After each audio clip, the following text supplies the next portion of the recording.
With the renewed interest in UFOs and UAPs, it's not uncommon to see headlines involving stories of sightings. But one thing rarely talked about are the many stories of the abductions. Tonight, on Theory Therapy, I present to you the strange case of Filiberto Cardenas.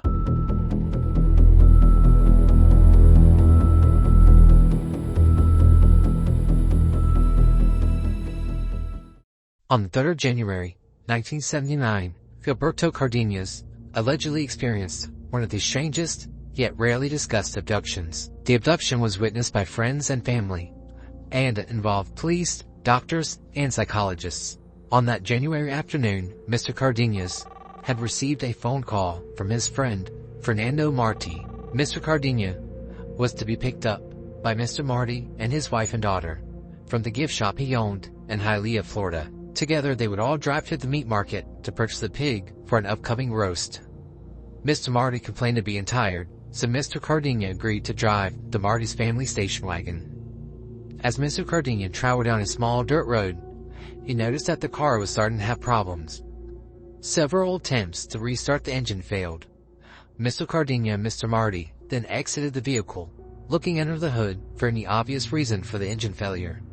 Noticing that even the lights were inoperable, Mr. Cardenas was checking the battery terminals, while Mr. Marti was checking for any loose connections near the steering column. They both noticed red and violet lights reflecting off all the shiny parts of the engine. They also noticed a sound that Mr. Cardenas would later describe as, quote, a swarm of bees. The noise and intensity of the lights increased as the car began to shake and rumble. Mrs. Marti, believing they were experiencing an earthquake, threw herself over her daughter Isabel in the back seat. Mr. Marti attempted to return to the car, but he was paralyzed. As the lights and sounds grew brighter and louder, Mr. Cardenas crawled as far under the hood as he possibly could. But he also found himself completely immobilized and unable to move. Mr. Cardenas felt as if the same force that was paralyzing him was now lifting him into the air. Mr. Marti watched on as Mr. Cardenas began yelling out, "Don't take me! Don't take me!" Mr. Cardenas could hear the screams of the Martis and see the car get smaller and smaller as he ascended. And as quickly as it all began, it all ended. No more lights, no more noises. Mr. Marti looked up to see, in his words, a bulky object that ascended and then moved away. Mr. Marti began shouting at his wife, "They have taken Filiberto! They have taken Filiberto!" Mr. Marti returns to the vehicle, finding that it is now fully functional. Though Mr. Marti was nervous that the police would think he had done something wrong, he did end up calling them and informing them of the events that night. He also called Mr. Cardenas' wife, informing her that her husband had been taken away by a light. Mr. Marti and the police sergeant returned to the scene. Mr. Marti was confused, and he was scared. He hoped that return to the scene would help jog his memory and he could give the police more information. The police began their investigation, and though they thought Mr. Cardenas would be found lost or unconscious, they did contact nearby Homestead Air Force Base and request a helicopter with a searchlight to illuminate the scene.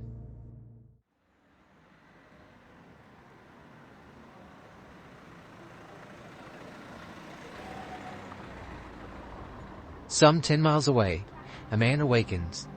As he becomes aware of his surroundings, he begins to hear a familiar sound, the sound of tires on pavement. Mr. Cardenas has awoken, finding himself in the middle of a road. Patrolman William Christian was close by and was first on scene to what he assumed was an intoxicated person. A second unnamed officer shortly arrived. They both attempted to communicate with Mr. Cardenas, but neither spoke Spanish. They did, however, find his identification. As they were transporting Mr. Cardenas, they heard about the details of the missing person and a general description. Realizing they had found the subject, they returned to the police station, and the search was officially suspended. These events led to one of the only known accounts of police listing encounters of the third kind on an official report. In the days and weeks that followed, Mr. Cardenas would be examined by doctors, psychologists, and hypnotherapists. Once he was fully recovered, he was ready to tell his strange story. After being paralyzed, Mr. Cardenas remembered seeing the car become smaller and smaller under his feet as he rose off the ground. He suddenly found himself in a seat. This seat seemed to have some sort of suction which limited his movement. This seat was situated inside of a small room. He noticed 3 small beings to the side. One of the beings approached him with a helmet, placing it on his head. The helmet came down to his shoulders and was full of what looked to be small needles. One of the beings began to communicate with him in what he described as German. The being turned a knob on his chest and now spoke English.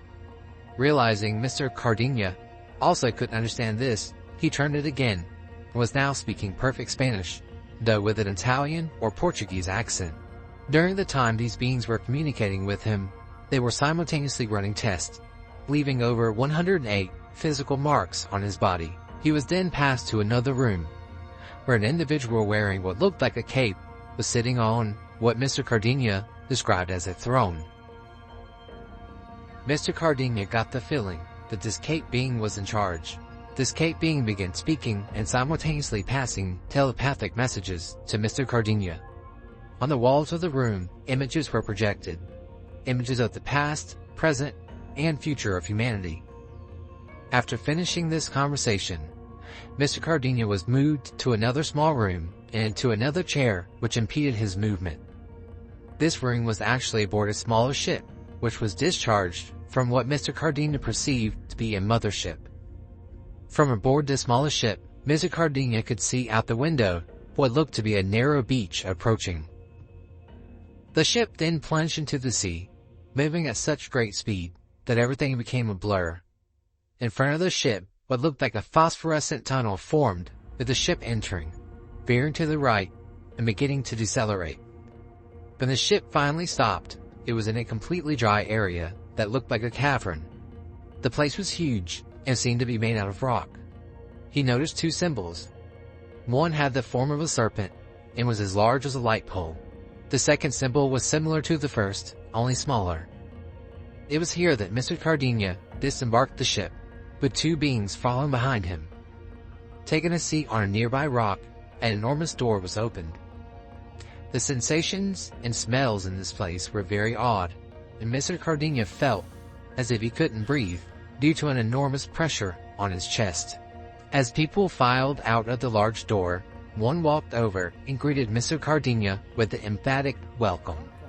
This individual then spoke to Mr. Cardenas in Spanish with a South American accent. This individual said that he was from Earth and been working for some time with the entities, and that he should be happy because he was going to receive some instructions from a human being like us. Mr. Cardenas was taken through the large door into what looked to be a city street. Crossing the street, they entered a building on the other side. Mr. Cardenas felt as if he were sucked to the wall. The wall then flattened out into a table. He was disrobed, and metallic arms came out of the walls with instruments and tools. 2 beings then used these instruments to conduct numerous tests over the entirety of his body. Upon completion of these tests, Mr. Cardenas was allowed to get back up and get dressed. Throughout these procedures, and as he got dressed, screens which lined the walls of the room communicated to him events that were to take place in the future which would affect humanity. He now found himself in another room, the largest of which he's been in so far. Looking up, Mr. Cardenas saw a ship, quote, like our big rockets, unquote. Upon entering the ship, he encountered 3 more beings. They positioned him in yet another suction chair and prepared the ship for launch. He could see nothing of what was going on outside, but after a short trip, a door opened and he was released into a grassy field, where he walked until collapsing into the road, where the police found him. In the immediate aftermath, Mr. Cardenas remembered some bits and pieces of his encounter, but it wasn't until he enlisted the help of a hypnotist specializing in hypnotic regression that he remembered all the details. Mr. Cardenas' 1979 account was published in a 1982 book, UFO Contact from Undersea. During his abduction, Mr. Cardenas was informed of events to come in the future. All of these predictions were recorded between 1979 and 1982. There is a city that is going to be destroyed. The city is the capital of Mexico.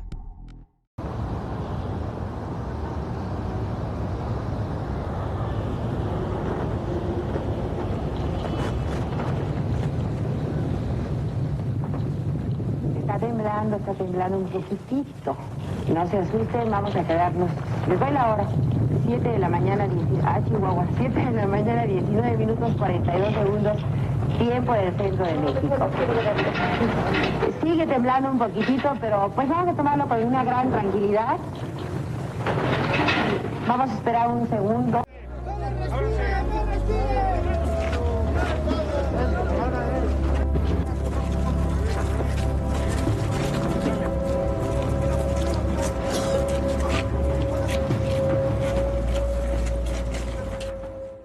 Here in the United States, we will soon have a great illness.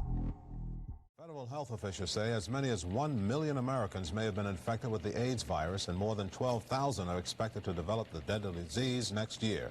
Now that would double the number of cases since 1981 nationwide. There is an artist who is very famous. In politics, her husband could become the President of the United States. Thank you. Thank you.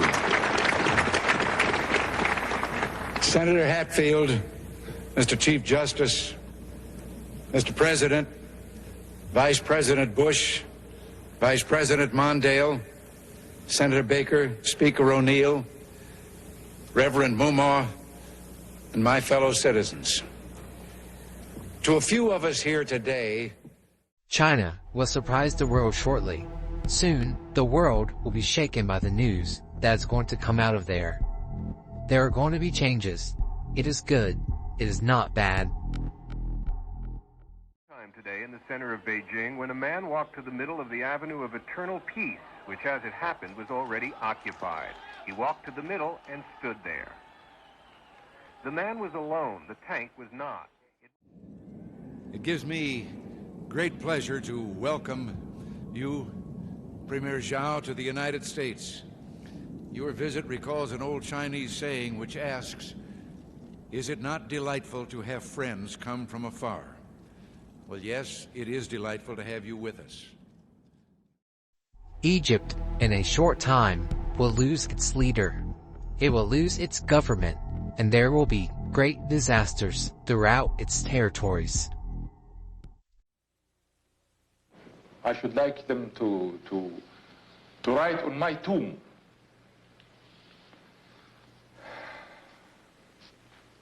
"He has lived for peace, and he has died for principles."